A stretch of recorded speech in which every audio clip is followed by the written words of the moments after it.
Bangladesh cricket নিয়ে একটি তাজা বিতর্কিত খবর, যেখানে তামিম ইকবালকে ভারতীয় দালাল বলে মন্তব্য করেছেন একজন বিসিবি পরিচালক।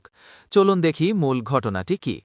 সম্প্রতি বিসিবি পরিচালক ও বোর্ডের অর্থ কমিটির চেয়ারম্যান এম নাজমুল ইসলাম তার ফেসবুক পেজে একটি মন্তব্য করেন।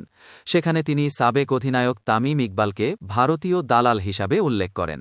মন্তব্যটি সোশ্যাল মিডিয়ায় শেয়ার করার পর অনেকেই এতে ক্ষুব্ধ হন এবং পরে তিনি তা মুছে দেন। এটা কেন বিতর্কের পেছনের প্রসঙ্গ? আগামী মাসের টি-20 বিশ্বকাপ, যেটা ভারতে অনুষ্ঠিত হতে চলছে।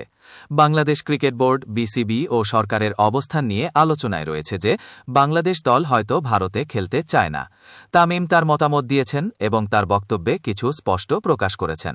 তামিম বলেছিলেন, বিবিধ তথ্য ও সবকিছু বিবেচনা করে সিদ্ধান্ত নেওয়া উচিত।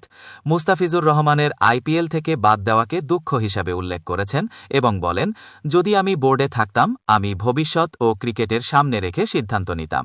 এই মন্তব্য আর এখনও ক্রিকেট রাজনীতি সম্পর্কিত উত্তাপ সৃষ্টি করেছে।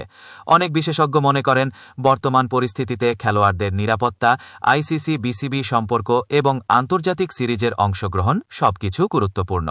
এই ইস্যুর ফলে বাংলাদেশ ভারত ক্রিকেট সম্পর্কেও অনেক প্রশ্ন ও চিন্তা তৈরি হয়েছে। বিসিবি ও সরকারের অবস্থান কি হবে? বাংলাদেশ দল কি ভারতে যাবে, না আবার শর্তে বসবে? এই সব প্রশ্ন এখন সমাধানের অপেক্ষায়।